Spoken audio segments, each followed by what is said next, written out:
আসসালামু আলাইকুম। আবারও আমার চ্যানেলে সবাইকে অনেক অনেক স্বাগত। তো আজকে আমরা যে রেসিপিটি বানাবো সেটি হলো ম্যাগি। আর ঘরে থাকা কিছু সামান্য উপকরণ দিয়ে খুবই মজাদার ও টেস্টি আমি ম্যাগি বানাবো আর কম সময়ের মধ্যে। ম্যাগি বানানোর জন্য আমরা যে সমস্ত উপকরণগুলো নিয়েছি সেগুলো হলো পেঁয়াজ, একটা আলু, একটা ডিম আর কাঁচা লঙ্কা আর টমেটো সস আর 3 প্যাকেট ম্যাগি আছে। চলো এবার রান্নাটা শুরু করি। কড়াইয়ে আমি তেল দিলাম, তার মধ্যে ডিমটা আমি দিলাম, দিয়ে আমি ডিমটা ভেজে নেব। লবণ দিলাম। এবার আমি ডিমটাকে ভালো করে ভেজে একটা আলাদা পাত্রে রেখে দেব। আবারও আমি কড়াইয়ে তেল দিয়ে দিলাম, তেলের মধ্যে দিলাম পেঁয়াজ, এবার দিলাম কাঁচা লঙ্কা, নুন দিলাম। এবার আমি পেঁয়াজটা ভালোভাবে নাড়িয়ে নেব। পেঁয়াজটা আমি খুব ভালোভাবে লাল লাল করে ভাজবো না, হালকা একটু ভাজবো। তারপর দিলাম টমেটো সস, দিয়ে আমি এটা ভালোভাবে নাড়িয়ে নেব। সাথে দেব একটু জল।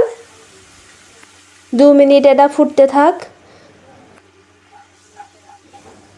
এর মধ্যে দিলাম একটা আলু গ্রেট করে। আলুটা আমি ভালোভাবে টমেটোর সস পেঁয়াজের সাথে মিক্সড করে নেব, হালকা একটু নেড়ে। তারপর দিলাম জল। আমি ভালোভাবে এবার নেড়ে নেব, একটু ফুটতে থাক। তার মধ্যে দিলাম ম্যাগিগুলো। ম্যাগির যে মশলাগুলো ছিল সেগুলো আমি অ্যাড করে দিলাম।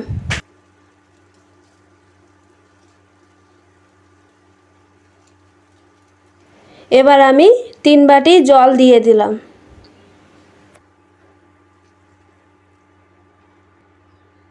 দু মিনিটের মতো ফুটতে থাক, এটা ভালোভাবে সেদ্ধ হয়ে যাক। আলুগুলো সেদ্ধ হয়ে যাবে, পেঁয়াজ আলু সব একসাথে সেদ্ধ হয়ে যাবে।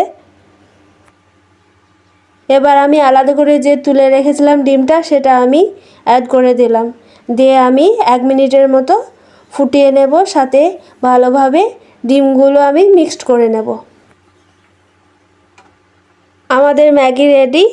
এবার গরম গরম পরিবেশন করব। দেখো, দেখতেও যেরকম সুন্দর হয়েছে, খেতেও সেরকম টেস্টি হয়েছে। আর খুব কম টাইমের মধ্যে ম্যাগিটি রান্না করেছি। ভিডিওটি কেমন লাগলো সেটা অবশ্যই কমেন্টে জানিও। ভালো লাগলে একটা লাইক করো, শেয়ার করো, সাবস্ক্রাইব করে পাশের বেল আইকনটা ক্লিক করো। সবাই খুব ভালো থেকো।